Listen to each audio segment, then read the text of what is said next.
38 and still alone every Christmas? My brother said. The whole table laughed. Mom waved it off. Oh, he's just teasing. I set down my glass. 5 years married, actually. You've all met him. The laughter died unevenly, one face at a time, as they remembered the quiet man who had stood at the back of my father's funeral and left without anyone asking his name. For 5 years, I wore my wedding ring on a chain under my collar and spent every Christmas in a room none of them ever walked into. They called me alone because not one of them ever asked where I'd been. I didn't raise my voice. I let the silence do what explaining never had. I'm Beth Sutter. Before I take you back, tell me where you're listening from. I like knowing who's in the room. 2 days before that dinner, at 6 a.m, my phone lit up on a break room table. The break room smelled like scorched coffee, and my hands smelled like sanitizer, the way they do after 12 hours of it.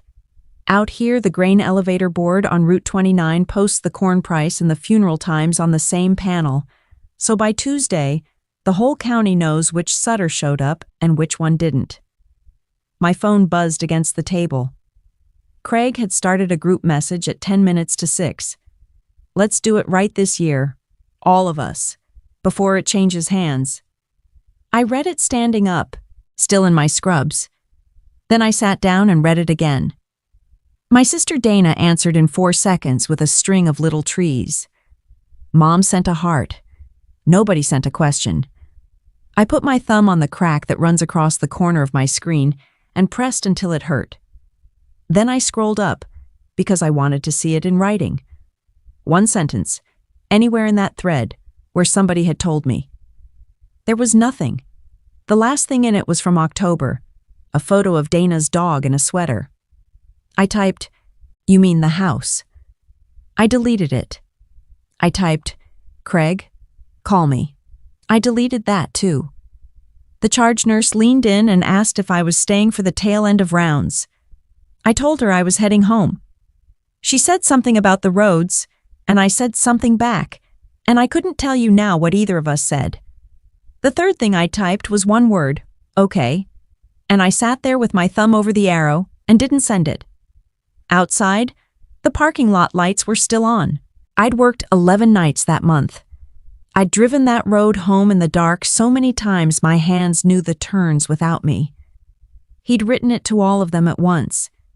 He had never once said it to me. Nathan was standing at the stove with a dish towel over his shoulder, moving a pan an inch to the left the way he does when he's thinking about something else. "You slept 4 hours," he said. "I slept enough." I hung my coat by the door. The chain shifted under my collar and the ring settled cold against my sternum, the way it did about 40 times a day. He turned the burner down. "Christmas Eve or Christmas Day this year?" "Day. Dinner's at 6. I got a glass down. I'll be back by 9. You always are." He wiped his hands. "Is this the year, or is this another year?" "Nathan, I'm not asking you to tell them. I'm asking you to stop calling it protecting me." He said it without heat, which was worse. "I'm a 44-year-old man. I have a job. I've been in your father's house. I can survive your brother." "1 more year." He nodded slowly, opened the drawer under the phone, and set something on the table between us. It was a card, the folded kind, with our names printed inside and a date. He'd had them made the winter after we married. He'd never mailed one. "You said that last year," he said. "You said it in the same chair." I picked up the card. The corner was soft from being handled and put back. "I know what I said." "Then say something different." He took the pan off the heat. "Or don't. But don't tell me it's for me." I didn't answer him. I put the card in the drawer and slid it shut with my hip, and I tucked the chain down flat where the collar sat. 5 years, and the ring still lived under my collar. The gravel at the end of Dad's lane makes a particular sound, and I heard it before I registered why I'd turned in. There was a metal box hanging off the front door handle. I stopped the car in the middle of the lane and got out and left the door open. The lockbox was cold. It swung a little when I let go of it and knocked against the wood, and that knock went through the whole house. Out by the mailbox, the sign I already knew about had a new rider bolted across the top of it. Sale pending. 60 acres. Show by appointment. The porch boards were the same. The scrape mark from his wheelchair was still by the threshold. Somebody had swept. I did not ring the bell. I did not call my brother. I took out my phone and photographed the box, and the sign, and the rider, and the date stamp took care of itself. Then I got back in the car and shut the door. A realtor's lockbox on my father's door. Nobody had called me.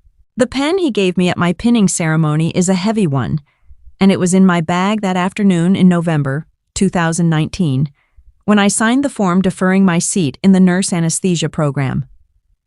Dad had made a joke about the parking garage on the way in. He made it twice. In the exam room, the oncologist used the word stage 4, and then used the word manageable, and I asked the second question, the real one, about what manageable meant. Dad looked at the wall calendar behind the doctor's head while she answered. In the car, he said, "Well," and then, "Your mother doesn't need to hear all of it." My parents had split up the year I turned 25. Mom moved one town over. Dad stayed on the 60 acres alone and kept the porch light on out of habit. That night I put Craig on speaker while I made up the downstairs bed. "So what's the plan?" he said. "The plan is somebody's here. You've got the flexible life, Beth. I've got a payroll." Paper moved on his end. "I'll come Sunday." I called Mom after. She was watching something with the volume up. "You're the nurse, honey," she said, like she was handing me a coat. I finished the bed. I found the pen in my bag, still capped, and signed the deferral on the kitchen counter under the calendar and put the form in an envelope to mail in the morning. "Sunday then," Craig said. He didn't say which one. The calendar hung by the kitchen door on a nail, with a golf pencil tied to the nail by a string. By spring, the care had moved home. Nathan set it up. A palliative team that came to the house. A nurse 2 days a week, oxygen in the corner, a bed downstairs so Dad wouldn't have to take the stairs. That first year, the whole family had a reason not to come, and it was a good reason, and everybody agreed it was a good reason. Then the reason ended, and nobody noticed, because by then, the not coming had become the arrangement. I worked nights.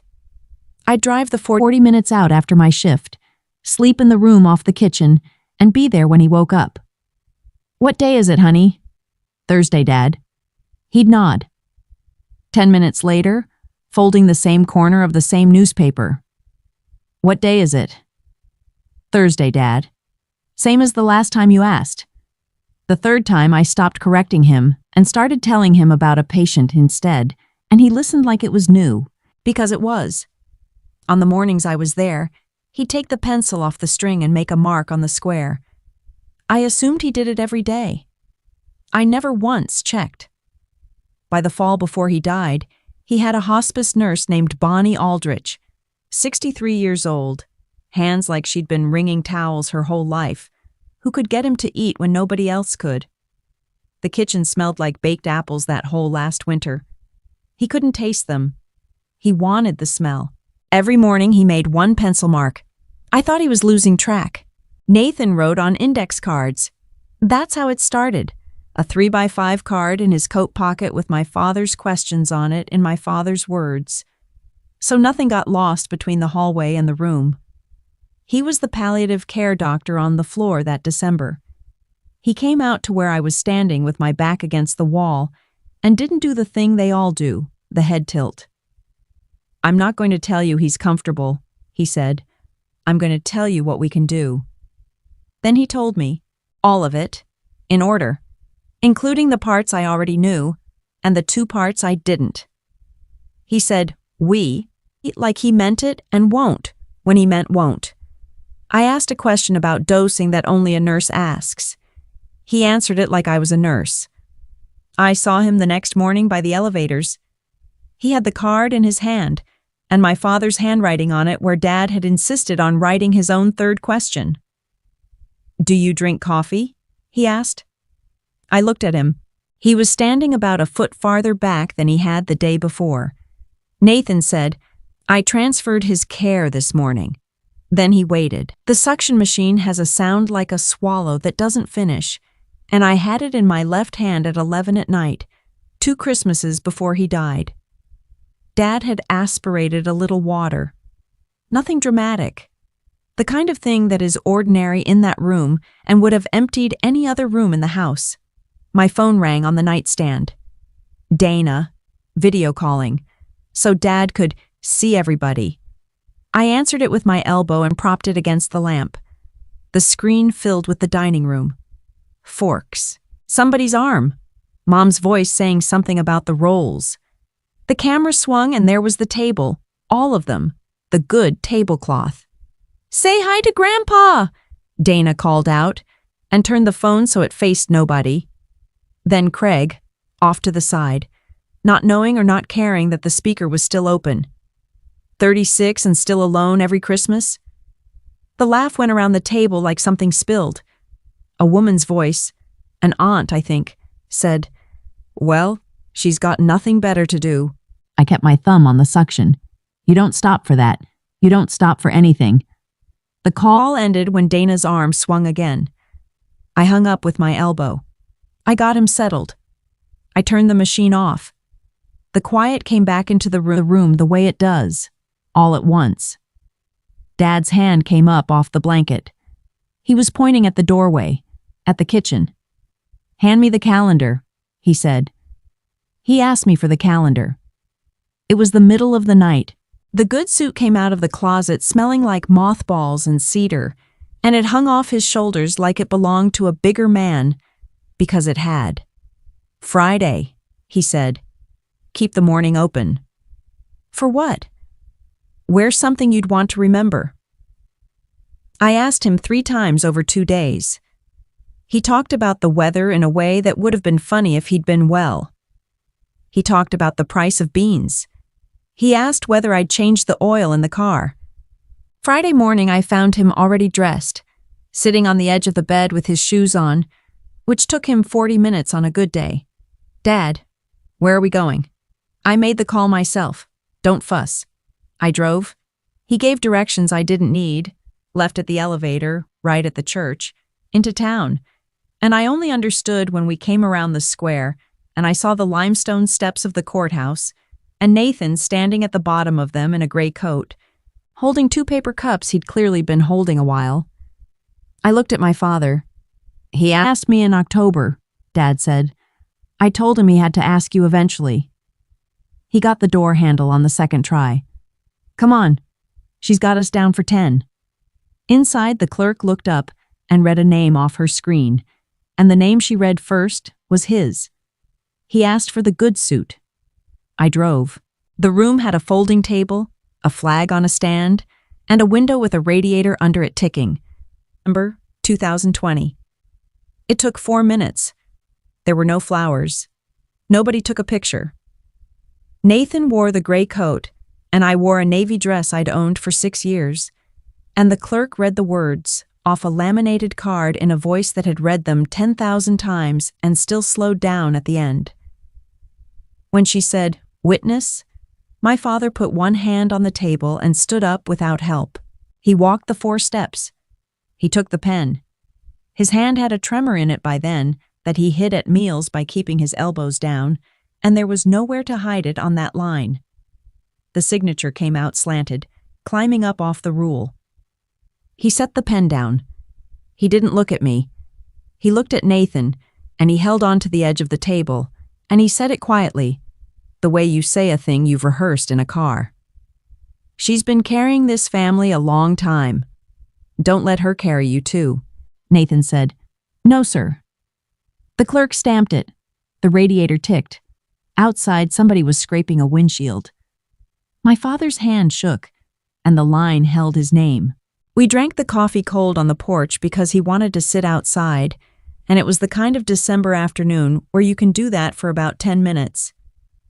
He had his hands around the cup for the heat that wasn't in it anymore. "Don't tell your brother," he said. I turned and looked at him. "Not yet." He watched the tree line. "Let it be yours a while. They ruin what they get to name."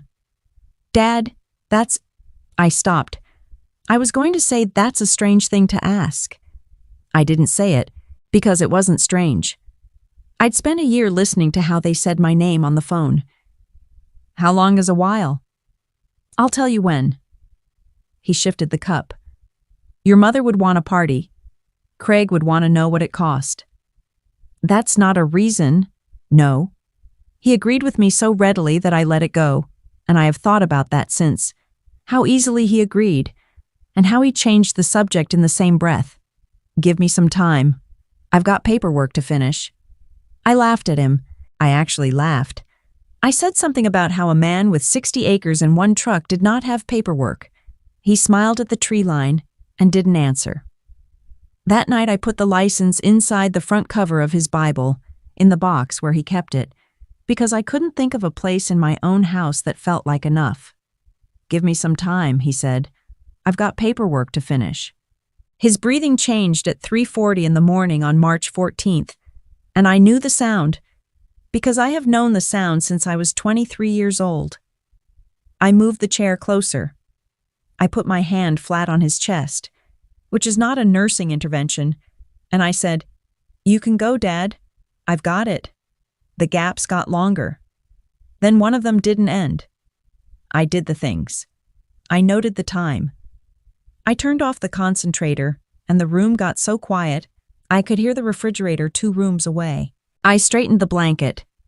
I opened the window an inch because he'd asked me once, months before, if I'd do that, and I hadn't asked him why. Then I stood in the kitchen with both hands on the counter for a while. That's all. I stood there. The pencil was hanging on its string. I called Craig at 4:15. He answered on the 6th ring, thick with sleep. "What?" "He's gone." There was a pause, a rustle, a lamp, a woman's voice behind him. "Okay," he said. And then, "Did anybody call the lawyer yet?" I said no. "I'll handle it," he said. Bonnie Aldrich came at 6 and washed my father's face before anyone else got there, and she did it slowly, and she talked to him the whole time. The room filled by breakfast. He'd been gone since before dawn. Mom straightened Craig's tie in the lobby of the funeral home with the flat of her hand, twice, the way she used to do before school pictures. Nathan came in through the side door in his gray coat, with an umbrella he hadn't been able to leave in the car because the racks were full. He stood at the back. He didn't come up the aisle, because I'd asked him not to. Craig saw him and crossed the room with his hand already out. 4 seconds. I counted it without meaning to. "Appreciate you coming," Craig said, and turned to our cousins. "This is one of Dad's doctors." Nathan said it was his privilege to have known him. Nobody asked which practice. Nobody asked his name. Then Mom put a napkin in my hand. She'd written on it in ballpoint. "Black, no sugar. 6 of them, hun. The good place, not the gas station." I looked at the napkin. My husband was standing 12 feet away holding an umbrella with both hands. I went and got the coffee. I sat in the funeral home parking lot in my own car for a minute first, with the napkin still in my fist, and then I went and got the coffee. When I came back, Craig was telling an uncle that everything was squared away, that the loan was handled, that nobody needed to worry about the estate. My sister was standing at the edge of that circle. When he said, "the loan," her chin came up, and she stopped in the middle of whatever she'd been saying, and then she smiled at the uncle and finished her sentence. The funeral director asked, which one was my husband? Nobody heard. There were paper plates on my mother's grandmother's sideboard, and a ham, and 40 people in a house that had held 2. The keys hung where they'd always hung, a nail by the kitchen door next to the calendar, on a leather fob worn pale. Craig came through with a plate in one hand. He didn't break stride. He lifted the ring off the nail with 2 fingers and dropped it in his coat pocket, and he kept talking the entire time about a contractor in Lima. I was 6 feet away with a tray of coffee cups. An aunt said, "Well, somebody's got to." From the couch, my mother lifted her chin at the room. "Craig'll handle everything. That's how your daddy wanted it." Nobody looked at me. That's the part I'd want you to understand. It wasn't a decision anybody made out loud. It was a nail, and then it was an empty nail, and the room agreed with it while it was still happening. If your family has ever decided something about you while you were standing right there in the room, hit the like button. I want to know how many of us there are. I set the tray down on the sideboard. Nathan was outside on the porch with the umbrella, in the rain, because there wasn't a place in that house for him to stand. Craig took Dad's keys off the hook. Mom called it settled. The envelope from Craig's attorney was thick, and thick is never good news. Inside was a letter explaining in 4 paragraphs why my request had been premature.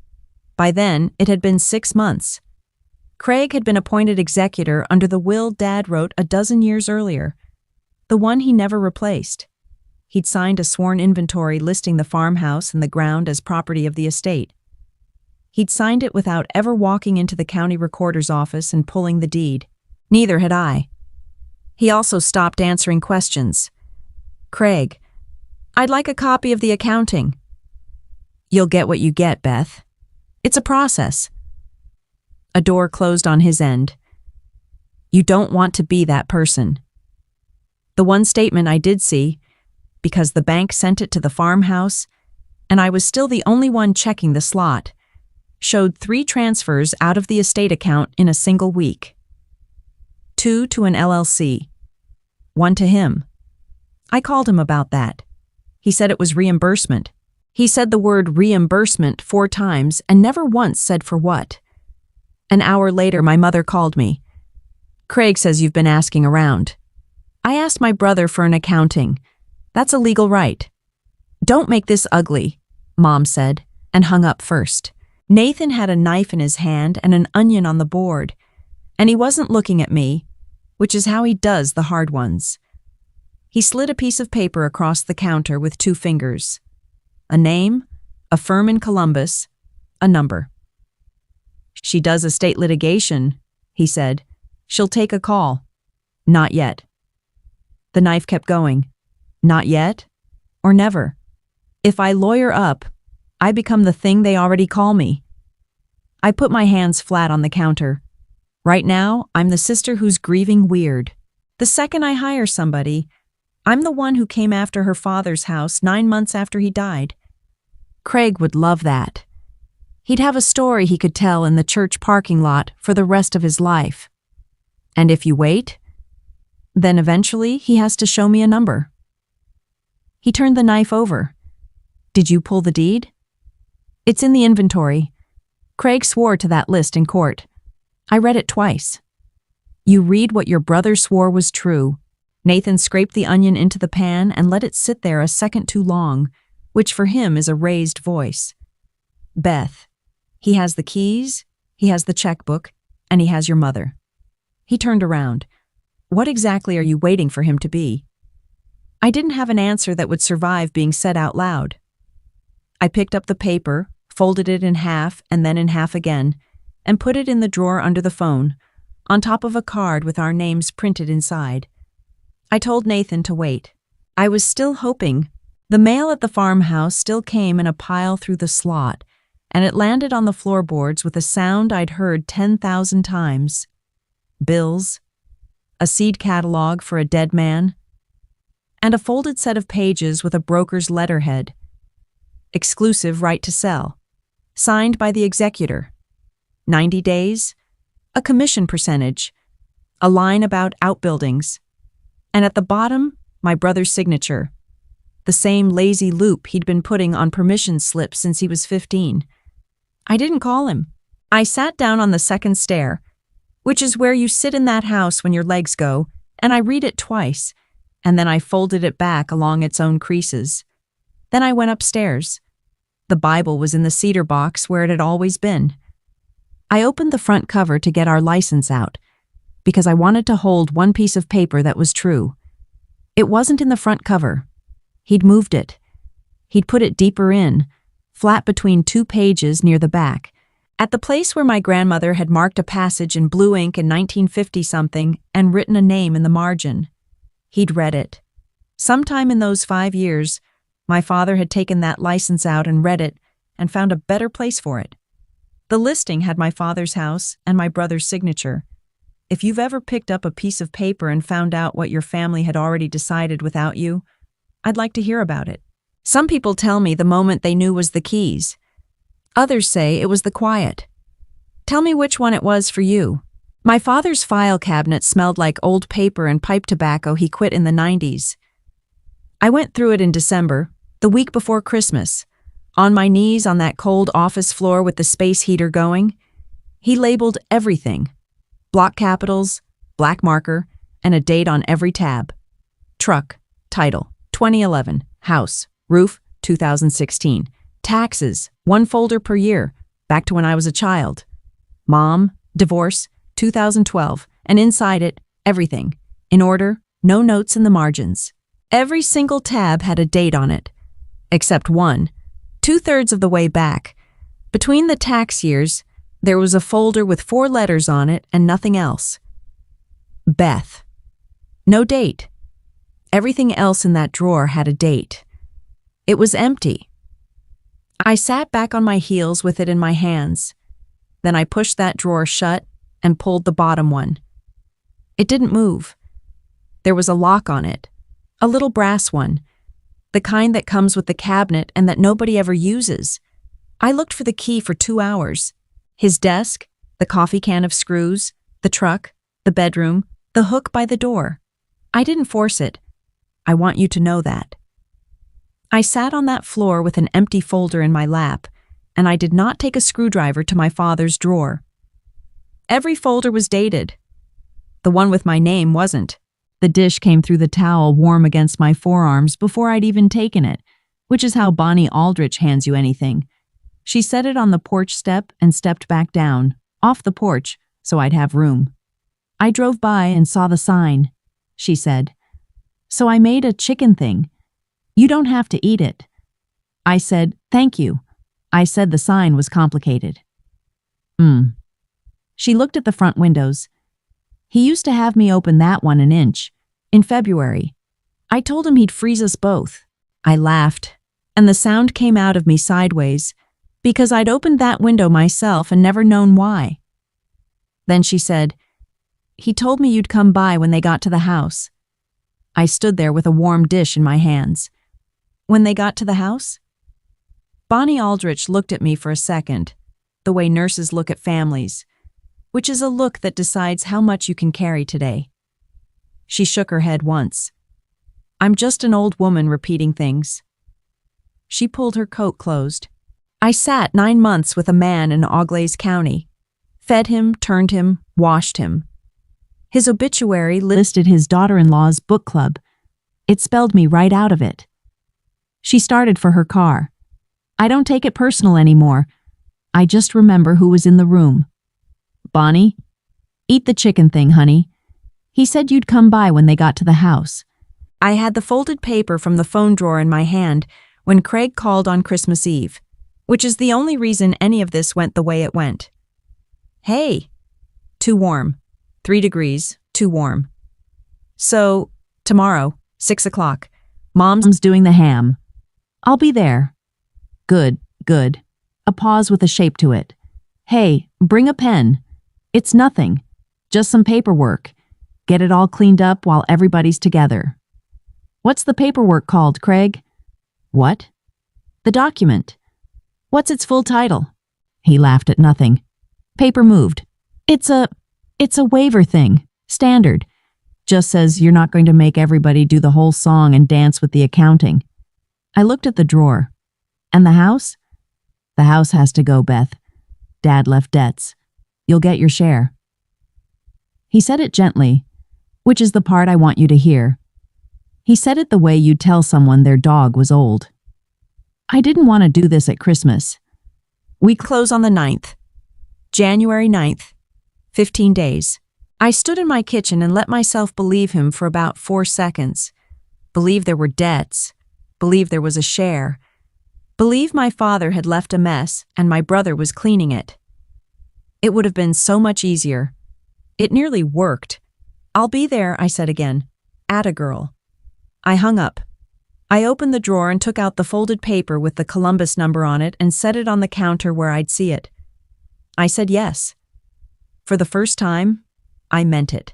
There were pale squares on the wall in the front room where the photographs had been. That's what I saw first. Not the furniture pushed to the edges, not the rugs rolled up in the corner, not the smell of somebody else's air freshener. 9 pale squares, and the nails still in them. You've gotten thin, my mother said, kissing the air by my ear. Is that on purpose? The dining room table was set with the good cloth. My father's chair, the one with the arms, the one he sat in for 50 years, had been carried out and put against the wall by the window. There was a small round sticker on the back of it, with a number written on it in marker. Craig stood up at the head of the table with his glass. To Dad, he said. Everyone raised. And listen, this year's been a year. Somebody had to carry this family. I'm not asking for a medal. He let that sit. Just eat the ham. They laughed the way you laugh at a boss. A great aunt patted the chair beside her and looked down the table at me. We saved you the single lady's spot, hun. Right by the kitchen so you can help. A few people laughed. Dana laughed with them, one beat behind, her eyes on her plate. I sat down where they'd put me. I set my phone face down on the cloth beside my fork. Through the window I could see the mailbox and the top edge of the red rider on the sign. Dad's chair sat against the wall, wearing a price sticker. The fork stopped moving all at once, the way they do when a room decides something funny is coming. 38 and still alone, every Christmas? My brother said. The whole table laughed. It went around the way it had gone around on that phone screen 2 years before. The same shape, the same 1.5 seconds of delay from the far end. Mom waved it off. Oh, he's just teasing. Nobody looked at me. That's how you do it properly. You don't look, because looking would make it cruelty instead of comedy. I set down my glass. The bottom of it touched the wood with a small sound, and that sound was the loudest thing in the room, and I heard my father's chair not creaking behind me. I did not defend myself. I did not correct anybody. I had done that at 33, and again at 35, and both times my mother had told me later, in the driveway, that I'd made it awkward. So I sat there with my hands in my lap and let it finish. The whole table laughed. My mother waved it away. 5 years married, actually. You've all met him. I said it at a normal volume, in a normal voice, the way you'd pass the salt. Dana laughed first. 1 syllable. She thought it was a joke, and she wanted to be early for it. Then nobody laughed. Craig put his fork down. Married to who? You've met him. An uncle said, Beth, come on. I reached up and hooked one finger under my collar and pulled the chain out, and the ring came up over my sweater and hung there in front of my sternum, warm from being against me. Somebody at the end of the table said, Oh my God. My mother had not moved.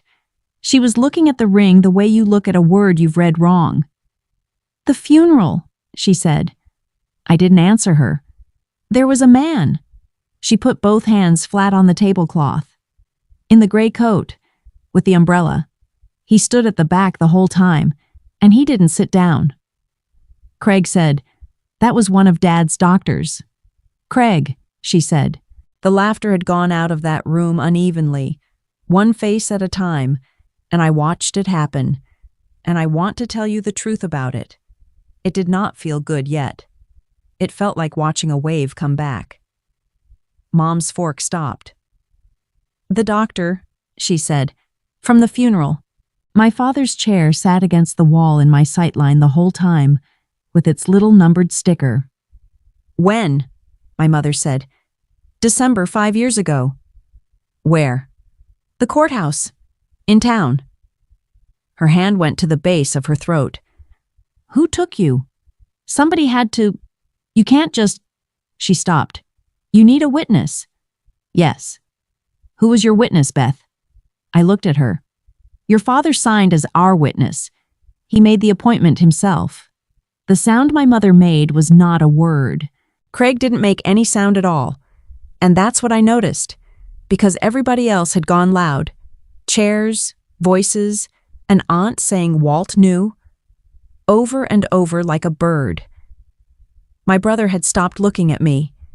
He was looking at the doorway into the front room, then at the pale squares on the wall, then at the window, and the sign, and back at the wall, and I watched his jaw work while he went through it, room by room, in a house he'd already sold. "Your father signed it," I said. Craig started doing math. My mother came to my door the next morning with her purse still on her shoulder, which meant she wasn't staying, which meant she'd rehearsed.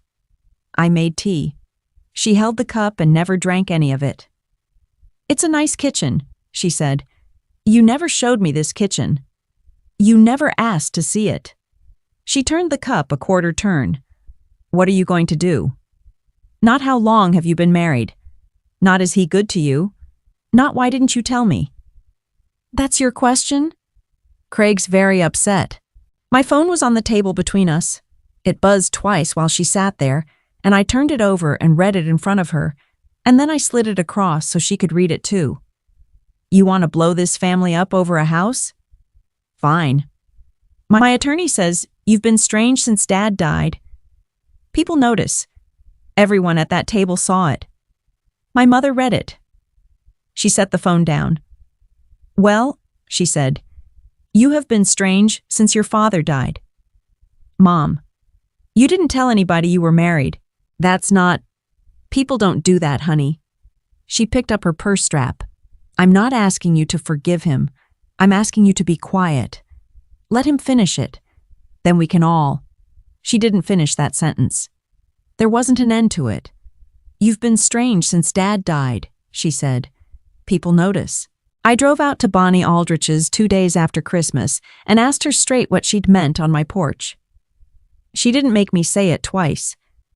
She went in the house and came back out with a grocery bag hanging off her wrist and her coat buttoned wrong, and she sat down on her own front step. She took out a sealed envelope with my name on it in block capitals, black marker. Under it, a small brass key. Under that, a handheld recorder, the drugstore kind, with a rubber band around it. "I've been carrying this since February," she said. "He gave it to me the second week of it. He said, 'Don't give it to her when I go. She'll be a mess when I go.'" She smoothed the bag flat over her knees. "He said, 'Wait till they get to the house, and then wait till she comes and asks you for it herself.' He said she'd come when she was done being polite." I opened the envelope. Inside was a business card for an attorney in a county 2 hours east, a man I'd never heard of, and one line in my father's hand. "Call him. He's had it since 22. Bonnie pressed the button on the recorder for me, because my hands weren't going to do it. The tape hissed. There was a long breath and the sound of the oxygen, and underneath it, the refrigerator 2 rooms away, and I knew exactly where in that house he was sitting, and I knew what the light was doing on the floorboards at that hour of the afternoon, and I had to put one hand on the porch rail. "Bethy, if you're hearing this, they've got to the house, and I'm not there to stand in front of you. So stand up. Don't argue with them. Arguing is what they want. It lets them say you're the difficult one. Just show them the paper. I didn't tell you while I was here, and I know what that cost you. But if you'd known, you'd have tried to be fair with them, and fair is how they have always taken things off you. And listen to me. Don't let them make you small to keep the peace. You've kept the peace your whole life. Look what it cost you. You don't owe them quiet." The tape ran on for 7 more seconds of nothing. Then it clicked off. Bonnie put her hand over mine. He said you'd know when. The key fit the bottom drawer. Inside was everything that should have been in a folder with my name on it. A folder of documents with a recorder's stamp on the first page. Beneath it, a stack of kitchen calendars, rubber-banded together, one for every year I'd been coming. And beneath those, a hardbound ledger, the kind he used for cattle, with a column of years down the left and a number beside each one. He hadn't been losing track. He'd been keeping count. Dana stood in my doorway in the rain with a folder held against her chest and would not come inside. "I'm not staying," she said. Her hair was flat to her head. The bottom edge of the folder had gone soft. "Dana, it's 39 degrees. She put it in my hands. "There's a signature loan," she said. 90,000. My name's on it." Water ran off the porch roof between us. "When did you sign it?" I didn't. Her jaw was going. "The bank called me in October about a payment." "October. Beth. I've been sick about it since October, and I sat at that table on Christmas and I laughed at you, because if I laughed with them, then I was still one of them, and I didn't have to be by myself with it." I stood there holding the folder. "Why now?" "Because he said Dad signed your license." "Rain. Dad knew. Dad knew, and he still made a plan. And he made it for you and not for me. And I've had 4 days to figure out why."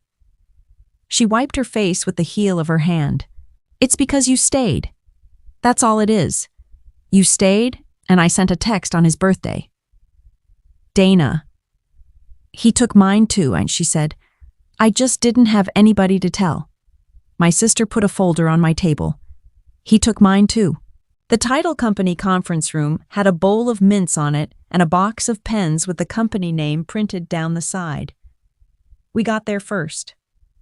My father's attorney, the one from 2 counties east, 70 years old, a man who drove himself, set his briefcase flat and did not open it.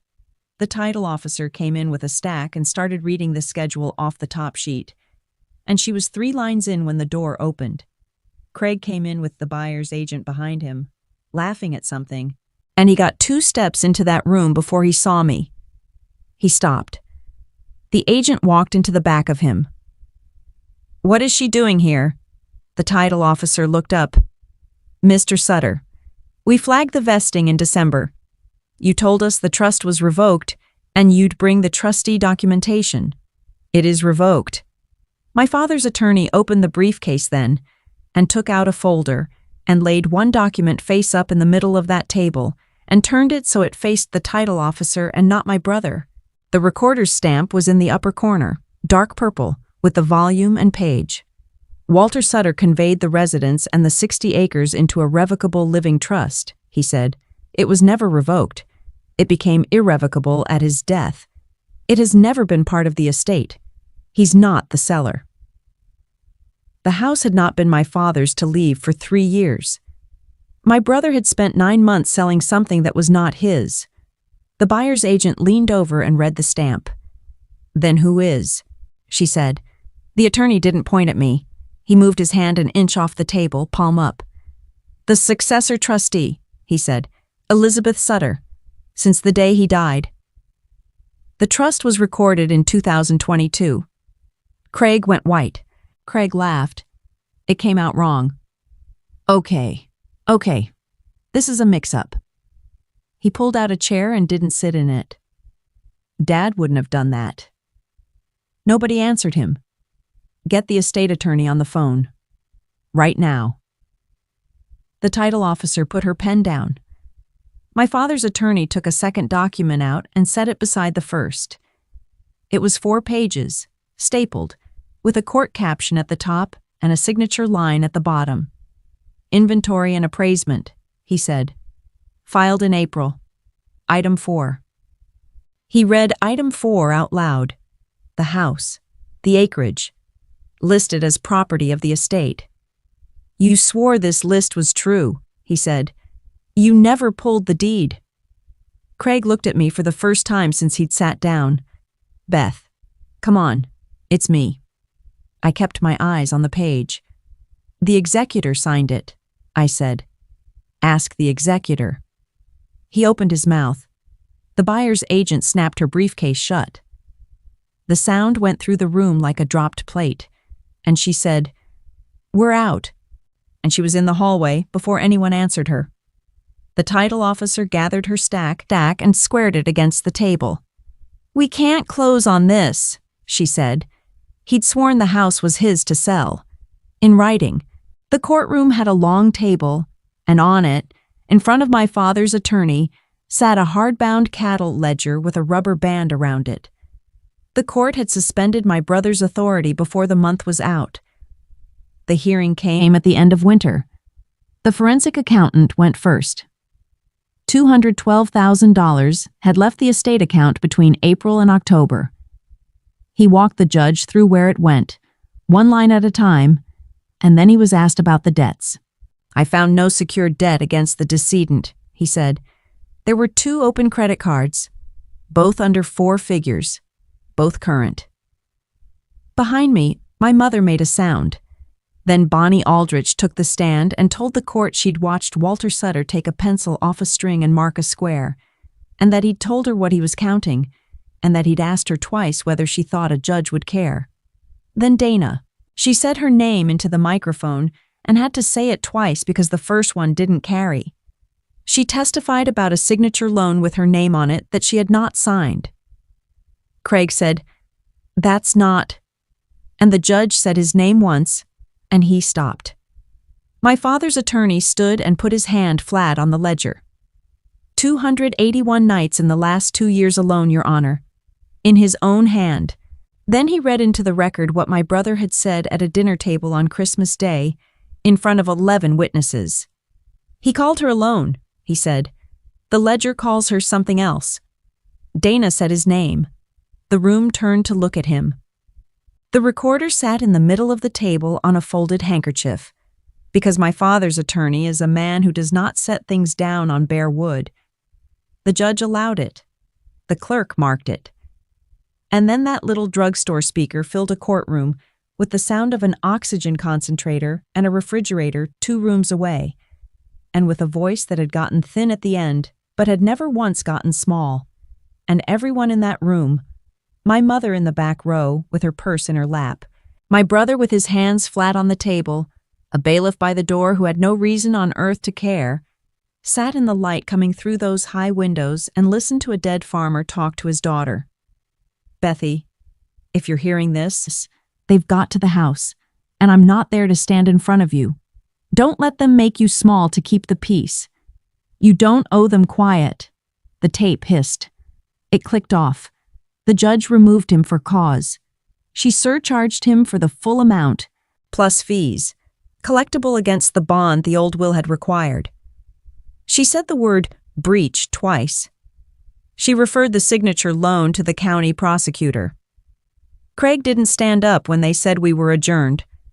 My mother did not go to him, and she did not come to me. She sat in the back row with her hands around the strap of her purse. I didn't look at my brother.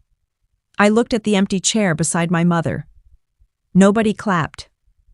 That silence was the whole verdict. There were 2 coffees on the table between us in March, and only one of them ever got touched. She talked about the weather first, then about a woman from her church who'd had a knee replaced. Then, "Can we keep this quiet?" I turned my cup a quarter turn, the way she does. "Quiet. It's all over the county, Beth. Ruth's daughter asked me at the Kroger." She pressed her napkin flat. "People are saying things about our family. They're saying things about Craig. That's what I mean." I looked out the window at the elevator board across the road, where the corn price was posted next to the funeral times.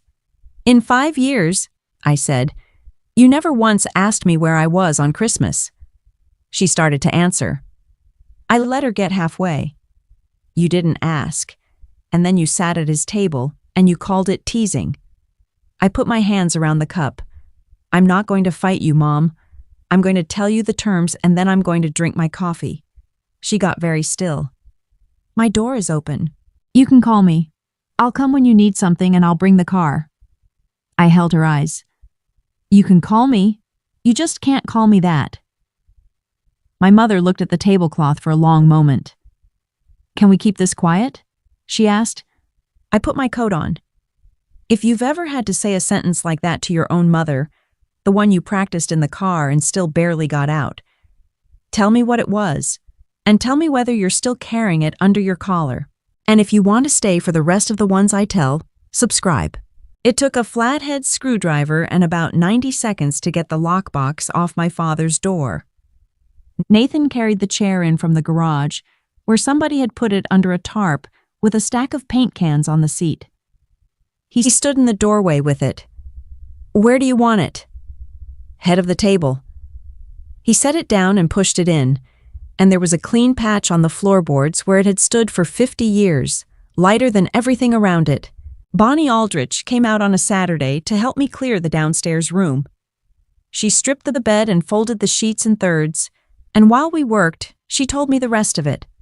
All the things she'd been carrying since February, the questions he'd asked her, the afternoon he made her play the tape back twice. You know why he kept asking what day it was, she said, smoothing the last fold. Everybody thought he was slipping.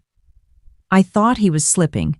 He used to ask what day it was, so he'd know how long you'd stayed. I sat down on the bare mattress with the sheets in my arms and stayed there a while, and Bonnie went and put the kettle on and let me. That night at my own kitchen table, Nathan reached over and worked the clasp of the chain open and slid the ring off it and put it on my finger without saying one word about it. The lockbox came off the door. The ring came off the chain. In June, the light comes across those 60 acres at about 8 in the evening and turns the whole field the color of a brown egg, and we put the table out on the porch to be in it. Nathan cooked. Bonnie Aldrich brought a chicken thing. 2 nurses I'd worked nights with for a decade drove out and got lost twice on the county roads. Dana came early and stayed late and did the dishes without being asked. The bank had written off her $90,000 in May, after the prosecutor's office sent them the handwriting report. She'd called me about it and cried, and then gotten angry about it, which is the right order. My father's chair sat at the head of the table. Nobody sat in it. Dana stopped with the stack of plates in her hands and looked at it. Should I set a place? Or is that— Leave it, I said. He's the reason there's a table. Bonnie raised her glass about an inch off the cloth. She didn't make a speech. Nobody made a speech. Somebody asked Nathan how the beans were coming, and he answered like a man who has learned exactly enough about beans to be dangerous, and everybody laughed at him, and the sound went out over the field. I sat where I could see the lane and the empty nail by the kitchen door. For 5 years, they had a word for me, and they said it at that table every December, and they never once had to look at what was underneath it. My father looked. He looked every morning, with a pencil, on a string. I was never the one alone. I was the one who stayed.